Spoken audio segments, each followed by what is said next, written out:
முந்தைய காலத்தில் சில காட்டுவாழ் மக்கள் ஒரு கல்லை கடவுளாக கொண்டு வாழ்ந்து வந்தனர். மேலும் அதனை வணங்கி வருவதால் தங்கள் வாழ்வில் எந்த கஷ்டங்களும் நோய்களும் இல்லாமல் இருப்பதாக நம்பிக்கை கொண்டுள்ளனர். மேலும் ரகசியமும் காத்து வந்துள்ளனர். இதனை பற்றி அறிந்த ஒற்றன் ஒருவன் பேராசை மிகுந்த 2 அரசர்களிடம் அப்பகுதி காட்டுவாழ் மக்களையும் அந்த கற்கடவுளையும் பற்றி கூறுகிறான். இதனால் பேராசை கொண்ட அந்த 2 அரசர்களும் அந்த கற்கடவுள் தம்மோடு இருந்தால் தாம் மேலும் வலிமை பெற்று நீண்ட ஆயுட்காலம் வாழலாம் என எண்ணி அப்பாவித்தனமான அந்த காட்டுவாழ் மக்களை கொன்று அந்த கற்கடவுளை எடுக்க முயற்சித்த போது 2 மகா வீரர்கள் எதிர்த்து போராடி அந்த 2 கொடிய அரசர்களையும் கொன்று மண்ணில் சாய்த்தனர். மேலும் அன்றிலிருந்து அத்தெய்வத்திற்கு பாதுகாப்பு தெய்வங்களாக மாறியதாகவும் மீண்டும் அக்கற்கடவுளை யாரேனும் எடுக்கவோ தொடவோ நினைத்தால் அவர்களுக்கும் அந்த அரசர்கள் நிலைமைதான் என்று கூறப்படுகிறது. அது மட்டுமல்லாமல் இன்றும் அந்த கற்கடவுள் இருப்பதாகவும் அதனை இன்றும் அந்த மாவீரர்கள் காத்து வருவதாகவும் அதனை சுற்றி வாழும் மக்களிடையே பேச்சாக உள்ளது. மீண்டும் அதன் மீது யாரேனும் ஆசை கொண்டு அதை தொட நினைத்தால் அவர்களுக்கும் இந்த அரசர்கள் நிலைமைதான் என சொல்லப்படுகிறது.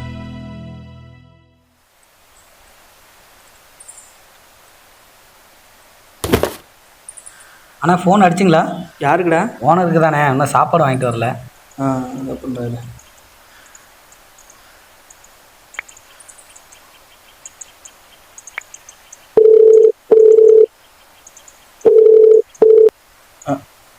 அண்ணே சரவணனுங்களா? இல்லைண்ணே, வேலை முடிஞ்சு போச்சு, சாப்பாடு ஒன்று வந்துமே காணுமண்ணே. சரி வாங்கிட்டு வரீங்களா? சரிண்ணே, பக்கத்தில் இருக்கிற இந்த கோயிலாண்டா இருக்கோண்ணே. சரி வாங்கண்ணே வாங்கண்ணே.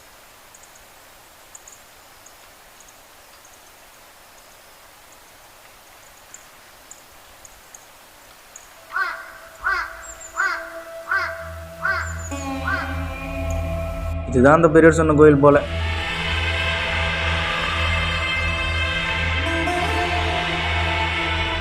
அண்ணே முன்னாடியே உட்காரலாம்ல? ஏன்டா? ஏன்னா அந்த பெரியவர் சொன்ன கதை உண்மையாக இருந்துச்சுன்னா. அப்படிலாம் ஒன்றும் இல்லை, வாடாடே.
வீட்டானா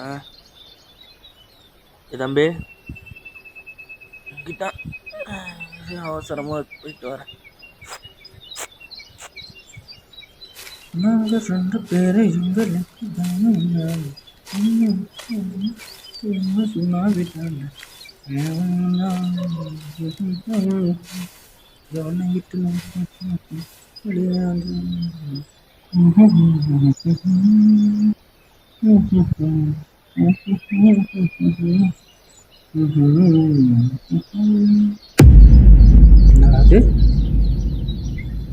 என்ன ஏதோ பாம்பு தலை மாதிரி இருக்குது? சிலையாக இருக்குமா? ஒடுங்கிப்பா வர மாட்டேது. தம்பியை கூப்பிடுவான். ஆனந்தே, ஆனந்தே, ஆனந்தே. என்னண்ணா? இங்கே வாடா. சீக்கிரம் ஓடியா.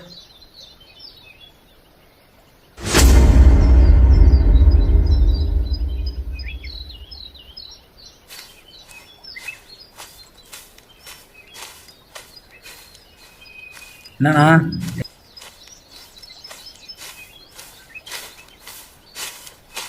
அண்ணா என்னண்ணா பண்ணுற? இல்லைடா ஆனந்து, ஒரு கதையில் இந்த மாரி கல்லை பற்றி ஒன்று படித்தேன்டா. அந்த கல் நம்ம கூட இருந்துச்சுன்னு வச்சுக்கேன், நம்ம லைஃபே மாறிடுமா? அப்போ அப்புறம் புதையல் இருக்க கூட வாய்ப்பு இருக்காண்டா. வா பிடிச்சில வா.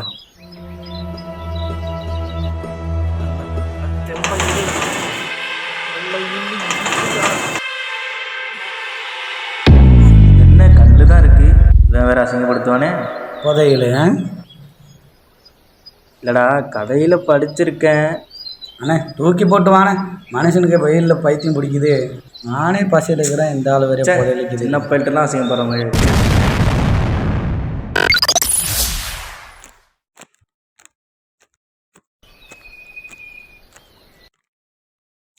கதையில் அப்படி தானே போட்டிருந்துச்சு. வாடே. ஆட என்னடா அப்படி பார்த்து நிற்கிற? ஏய் ஏய் ஆனது, இங்கே என்னடா இருக்கு? என்னடா தம்பி நடக்குது இங்கே? நம்ம 2 பேர் தான் இங்கே நிற்கிறோமே, அப்போ அது யாருடா? இப்போ பிரச்சனை வந்து நம்ம என்ன பண்ணுவோம்?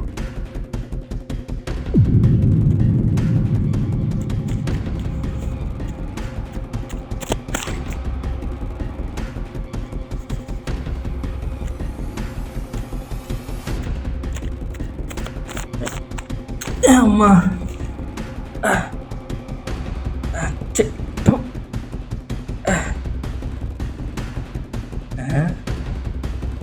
எனக்கு என்ன ஆச்சு?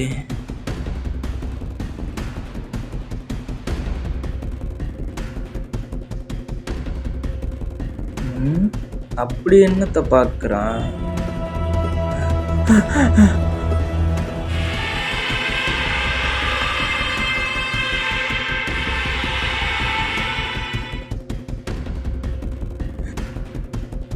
என்ன திரும்பவும் அதே இடத்துக்கு வந்திருக்கோம்?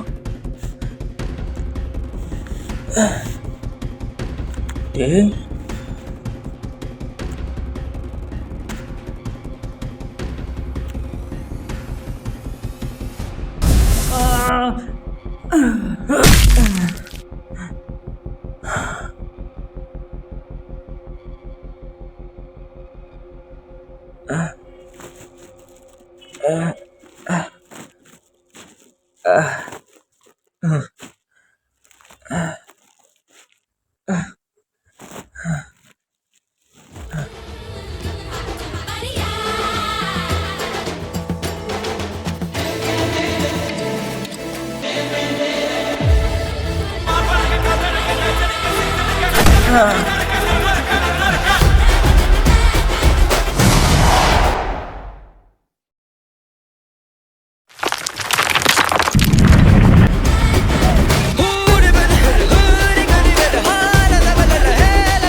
வழி மறிக்காதே.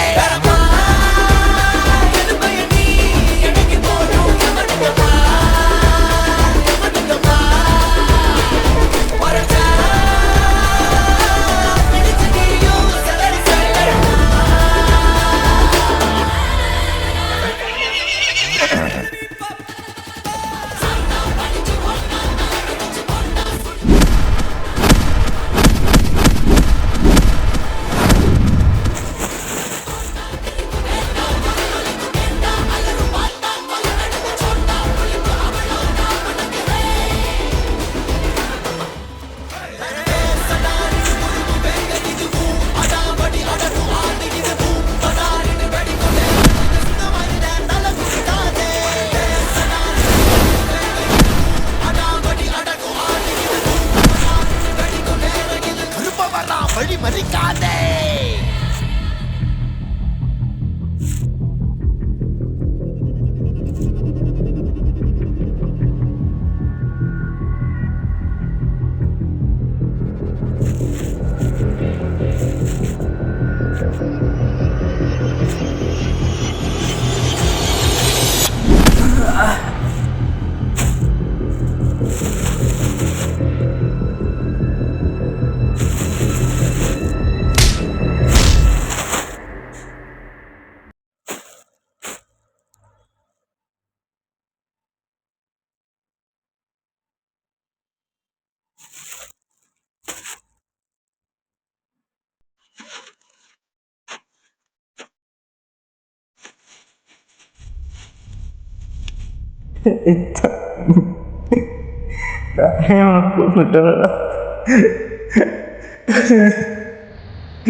செஞ்சதை சரி செய்தால் உன் நேரம் திரும்பும்.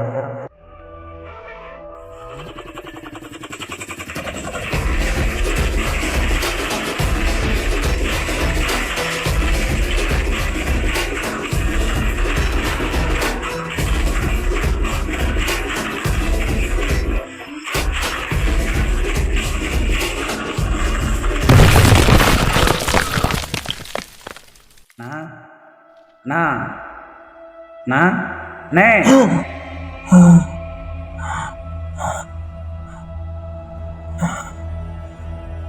நீ உயிரோட தான் இருக்கியா? அண்ணே நல்லா கனவு போல. கனவா? ஏன்ச்சு வானம் கடைசி வரைக்கும் சாப்பாடே வரல. ஜோ கடவுளே, அவன் என்ன சொல்கிறான்? எனக்கு ஒன்றுமே புரியல. அப்போ இங்கே நடந்தது எல்லாமே வெறும் கனவா? என்னால் நம்பவே முடியல. எதுவும் மனசில் போட்டு குழப்பிக்க வேணாம். அவனுக்கு எதுவும் ஆகலை, அது வரைக்கும் சந்தோஷம்தான். இருந்தாலும் அவன் சொல்கிற மாதிரி இது வெறும் கனவுன்னு என் மூளை ஏற்றுக்க மாட்டுது. இதோ இந்த இடத்துல தான் அவன் கழுத்தை நெரிச்சு கொன்னேன். என் கண்ணுக்கு எதிர எங்கள் 2 பேர் மாதிரியே இன்னும் 2 பேர் என்கிட்ட வந்து பேசினாங்க. அப்போ அதெல்லாம் வெறும் கனவா? என்னால் நம்பவே முடியலை. ஆனால் ஒன்று, ஒரு நிமிஷம் தம்பி, இந்த வந்துடுறேன். அப்போ அது வெறும் கனவாக இருந்தால் நான் கனவுல கண்ட அந்த கல் இங்கே இல்லாமல் தானே இருக்கணும். அப்போது நடந்தது எதுவுமே கனவு இல்லை. அந்த பெரியவர் சொன்னது உண்மைதான். இந்த கல்லை நான் தான் முதல்ல தொட்டேன். அப்படி பார்த்தா அந்த கல்லுக்கு ஆசைப்பட்டது நான் தான். அதனால தான் தண்டனை எனக்கு கிடச்சிருக்கு. அப்போது அந்த பெரியவர் சொன்ன மாதிரி அந்த சம்பவம் உண்மைதான்.